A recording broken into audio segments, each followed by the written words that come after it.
Hello दोस्तों, कैसे हैं आप सब। मेरा नाम मोहम्मद रमीज़ है और आपका स्वागत है मेरे नए यूट्यूब चैनल पर। आज से हम स्टार्ट कर रहे हैं एक न्यू सीरीज जिस जो कि बिगिनर्स के लिए बहुत ही फायदेमंद साबित होगी। अगर आप वेब डेवलपमेंट सीख रहे हो या किसी जॉब इंटरव्यू के लिए तैयारी कर रहे हो तो ये सीरीज आपके लिए परफेक्ट होगी। तो सबसे पहले हम जानेंगे इंट्रोडक्शन टू एंगुलर। एंगुलर का जो इंट्रोडक्शन है वो इस वीडियो में मैं आपको बताऊंगा।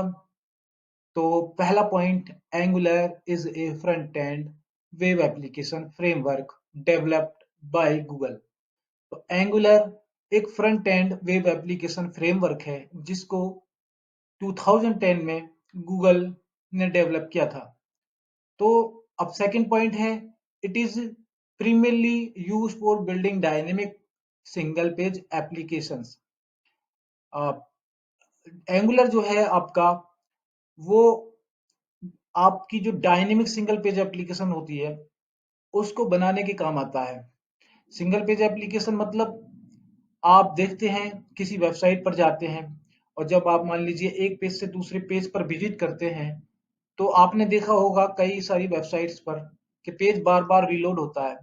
यानी कि आपका ब्राउजर रिलोड करता है और वो कुछ टाइम लेता है, कुछ सेकंड का टाइम लेता है। लेकिन अगर आप एंगुलर यूज कर रहे हैं तो आपको ये सब नहीं दिखेगा कि रीलोडिंग। अगर मान लीजिए आप एंगुलर एप्लीकेशन में कोई वेबसाइट क्रिएट किए हैं, ठीक है, तो उसके बाद आप जब किसी पेज से दूसरे पेज पर विजिट करेंगे तो वो आपको रिलोड करके नहीं देगा। इससे क्या होगा, ये आपकी एप्लीकेशन की स्पीड को बढ़ा देगा, क्योंकि बार बार रिलोड करने से क्या होता है, उसका रिलोडिंग टाइम बहुत ज्यादा बढ़ जाता है, टाइम लेता है, तो एप्लीकेशन की परफॉर्मेंस इशू हो जाता है। तो कह सकते हैं कि एंगुलर जो है आपकी एप्लीकेशन की परफॉर्मेंस को बेहतर कर देगा, इम्प्रूव कर देगा। थर्ड पॉइंट है आपका, applications are built using reusable components each containing its own HTML, CSS and logic. तो एप्लीकेशंस बेसिकली एंगुलर एप्लीकेशंस जो बनी होती हैं वो कंपोनेंट्स, रियूजेबल कंपोनेंट्स का यूज करके बनती हैं। जब आप किसी भी एंगुलर एप्लीकेशन में काम करेंगे तो आपको कंपोनेंट्स बनाने होंगे। कंपोनेंट्स मतलब अलग अलग पार्ट्स होंगे जो कि आपके एंगुलर एप्लीकेशन में होंगे, और आप रियूजेबल कंपोनेंट का यूज करके एप्लीकेशन बना सकते हैं। और हर एक कंपोनेंट जो है उसका खुद का एक टेम्पलेट फाइल होगी जिसमें कि HTML लिखा होता है, CSS फाइल होगी और लॉजिक होगा जिसमें आपका टाइप स्क्रिप्ट या जावास्क्रिप्ट कोड होता है। और तीसरी नेक्स्ट पॉइंट है आपका, promotes modularity and easier maintenance. Promotes modularity. Modularity क्या होता है आपका, मॉड्यूलरिटी होता है आपका, जैसे आप किसी एप्लीकेशन में किसी भी वेबसाइट कोई क्रिएट कर रहे हैं, कोई एप्लीकेशन बना रहे हैं, तो आपको नेक्स्ट क्या करना होगा, आपको ये देखते होंगे आपके अलग अलग मॉड्यूल्स में आप उसको तोड़ सकते हैं। यानी कि आप अपनी एप्लीकेशन को अलग अलग मॉड्यूल में तोड़ सकते हैं। मान लीजिए आप एक HRMS का कोई वेबसाइट क्रिएट कर रहे हैं, HRMS की, तो उसमें आप अलग अलग मॉड्यूल में तोड़ सकते हैं। जैसे कि आप बना सकते हैं यूजर यूजर मॉड्यूल बना सकते हैं, एंड एडमिन मॉड्यूल बना सकते हैं, प्रोडक्ट मॉड्यूल बना सकते हैं। इस तरीके से आप अलग अलग मॉड्यूल में उसको तोड़ के बना सकते हैं। ये होता है आपका एक मॉड्यूलरिटी प्रमोट करता है। और इजियर मेंटेनेंस होता है, यानी कि आप कोड को बहुत अच्छी तरीके से मेंटेन कर सकते हैं एंगुलर फ्रेमवर्क के थ्रू। नेक्स्ट है आपका, automatically synchronises data between the model and the view. Model model जो होता है, आप जब कंपोनेंट क्रिएट करेंगे तो आप अपने कंपोनेंट्स के अंदर देखेंगे एक TS फाइल होती है जिसमें आपका लॉजिक होता है और एक होता है आपका व्यू जिसमें आपका HTML टेम्पलेट होता है, बेसिकली उसके अंदर आपका HTML लिखा होता है। तो synchronize data between the model and the view.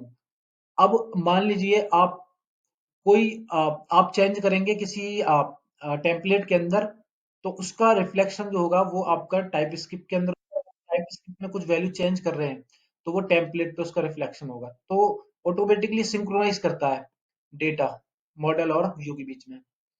और फिर नेक्स्ट पॉइंट आता है आपका, Angular applications are structured into modules.